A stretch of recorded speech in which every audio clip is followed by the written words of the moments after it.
crew vanished in icy wilderness. The year is 1845. Victorian England, at the height of its imperial power, yearns to conquer the last great unknown, the Northwest Passage. This fabled sea route, promising a shorter path to the riches of the Orient, has tantalized explorers for centuries. Leading this ambitious endeavor is Sir John Franklin, a seasoned, though perhaps past his prime, Arctic veteran. 2 ships, HMS Erebus and HMS Terror, bristling with the latest technology and provisions for 3 years, set sail. Franklin, confident and respected, commands a crew of 129 men. The cream of the British Royal Navy. Hope is high, glory seems within reach. But beneath the veneer of scientific ambition and national pride lurks a disquieting detail. Franklin, despite his experience, is known for his cautious, some say indecisive leadership style, a trait that, in the unforgiving Arctic, could prove fatal. The expedition departs from Greenhithe, England, amidst fanfare and patriotic fervor. The ships, equipped with steam engines and reinforced hulls, are hailed as marvels of engineering. Initial reports are optimistic. Letters trickle back to England, filled with accounts of encounters with Inuit populations and promising progress through the icy straits. Then silence. Years pass without word. Concern morphs into anxiety, then outright panic. Lady Jane Franklin, Sir John's indomitable wife, becomes a tireless advocate, relentlessly lobbying the Admiralty and the public to launch search expeditions. The British press, fueled by public fascination and growing unease, fans the flames of mystery. Had the ships become trapped? Had the crew succumbed to scurvy or starvation? Or had something far more sinister transpired in the desolate wastes of the Arctic? The initial search efforts, spearheaded by both the British government and private individuals, yield little more than tantalizing clues. Scattered remnants of the expedition are found, abandoned campsites, discarded equipment, and the graves of 3 crew members on Beechy Island.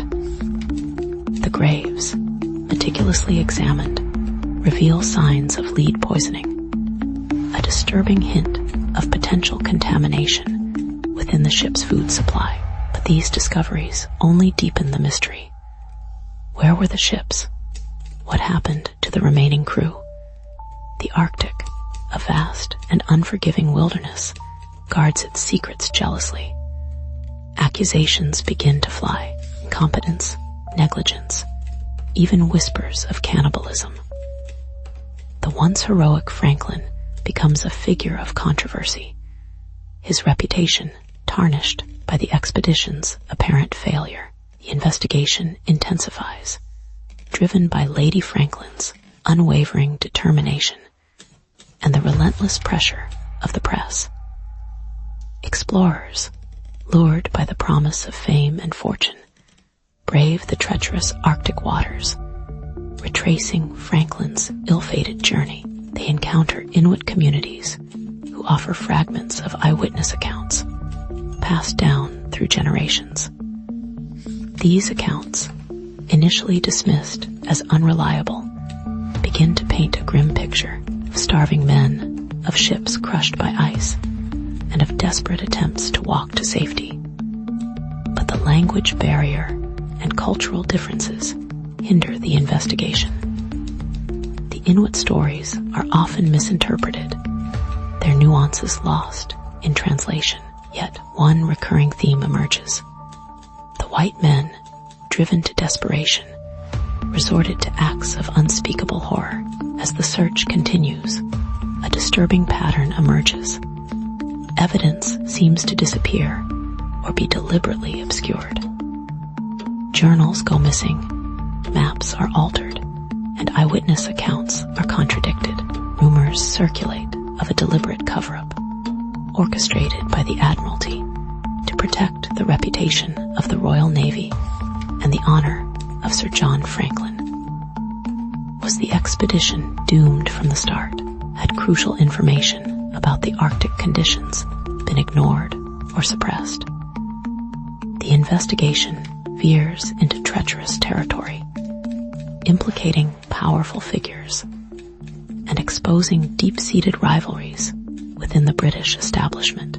The search for the truth becomes as perilous as the search for the lost expedition itself. The discovery of a lifeboat containing skeletal remains and personal belongings provides a chilling glimpse into the crew's final days. The remains bear unmistakable signs of cannibalism, confirming the darkest rumors that had haunted the investigation for years. The discovery sends shockwaves through Victorian society, shattering the romanticized image of Arctic exploration and revealing the brutal reality of survival in the face of unimaginable hardship. The focus shifts from searching for survivors to understanding the circumstances that led to such desperate measures. The investigation uncovers evidence of systemic failures, inadequate planning, poor leadership, and a fatal underestimation of the Arctic's unforgiving environment. A major turning point arrives with the recovery of written records from Erebus and Terror. These documents, painstakingly pieced together from scraps of paper found in cairns and abandoned camps, reveal a shocking truth. Franklin died in 1847, relatively early in the expedition's ordeal.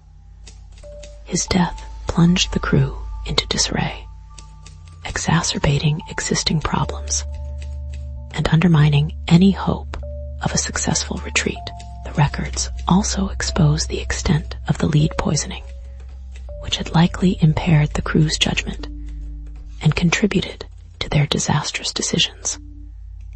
But perhaps the most damning revelation is the discovery of Franklin's last orders, a stubborn refusal to abandon the ships, even as they became hopelessly trapped in the ice. The investigation uncovers a hidden motive: Franklin's desperate desire to redeem his reputation. In his earlier Arctic expeditions, he had been criticized for his cautious approach and perceived lack of decisiveness. This time, he was determined to prove himself a bold and decisive leader, even if it meant risking the lives of his men. His ambition blinded him to the mounting dangers, leading him to ignore the advice of experienced officers and Inuit guides. The pursuit of glory ultimately proved to be the expedition's undoing. Franklin, the celebrated explorer, is now revealed as a flawed and tragic figure, a victim of his own hubris. The discovery of HMS Erebus and HMS Terror in recent years, remarkably well preserved in the frigid waters, provides further clues to the expedition's fate. The wrecks reveal evidence of careful abandonment, suggesting that the crew attempted to salvage what they could before setting out on their ill-fated march to safety. But the wrecks also raise new questions. Why were the ships abandoned so far from land? What were the crew's ultimate intentions? And what caused the extensive damage to the ship's hulls? The investigation, far from being closed, continues to evolve as new technologies and forensic techniques are applied to the artifacts recovered from the wrecks. As the investigation draws to close, a chilling irony emerges. The expedition's advanced technology may have contributed to its downfall. The ship's sophisticated heating systems, powered by coal-burning stoves, released toxic fumes into the confined living spaces, exacerbating the effects of lead poisoning. The tinned food, intended to provide a reliable source of sustenance, was contaminated with lead, further poisoning the crew. The very innovations that were supposed to ensure the expedition's success ultimately sealed its fate. The pursuit of progress, unchecked by caution and foresight, proved to be a deadly trap. The fallout from the Franklin expedition extends far beyond the immediate tragedy. It sparks a reassessment of British Arctic exploration, leading to more cautious and collaborative approaches. The Inuit, whose knowledge of the Arctic environment had been previously dismissed, are now recognized as valuable partners in exploration and research. The disaster also fuels a growing awareness of the dangers of lead poisoning, leading to stricter regulations and improved public health measures. The legacy of the Franklin expedition serves as a cautionary tale, a reminder of the limits of human ambition and the importance of respecting the power of nature. Yet, despite the extensive investigation and the wealth of evidence uncovered, some questions remain unanswered. What were the crew's final thoughts and feelings as they faced certain death? Did they hold on to hope until the very end? And what secrets still lie buried beneath the Arctic ice? The mystery of the Franklin expedition continues to haunt the imagination, a chilling reminder of the fragility of human life and the enduring power of the unknown. The cultural impact of the Franklin expedition is profound and enduring. It inspires countless works of art, literature, and film, each offering a unique interpretation of the tragedy. The story of the lost expedition becomes a symbol of human resilience, of the triumph of the human spirit in the face of unimaginable adversity. But it is also a symbol of human folly, of the dangers of hubris, and the consequences of ignoring the wisdom of those who understand the natural world. In the end, the fate of the Franklin expedition serves as a dark mirror, reflecting both the best and the worst of human nature.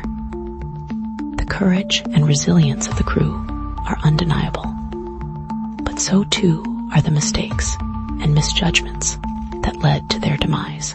The story of the lost expedition is a complex and multifaceted one, filled with tragedy, intrigue, and unanswered questions. It is a story that continues to resonate with us today, a reminder of the enduring power of the Arctic and the enduring mysteries of the human heart. And so, the ice remains, a silent witness to a vanished crew, forever entombed in a frozen landscape. The names of Erebus and Terror echo through history, not as symbols of triumph, but as stark reminders of the price of ambition, lost in the vast, unforgiving embrace of the Arctic. The enduring enigma of the Franklin expedition lies not just in the how of their demise, but in the why. Why such meticulous planning, such cutting-edge technology, and such experienced men could succumb so completely? Was it merely a confluence of unfortunate events, or a deeper, more sinister truth, forever locked within the icy depths? The Arctic holds its secrets close, and the lost souls of the Franklin expedition continue to whisper on the wind, a chilling testament to the enduring power of the unknown.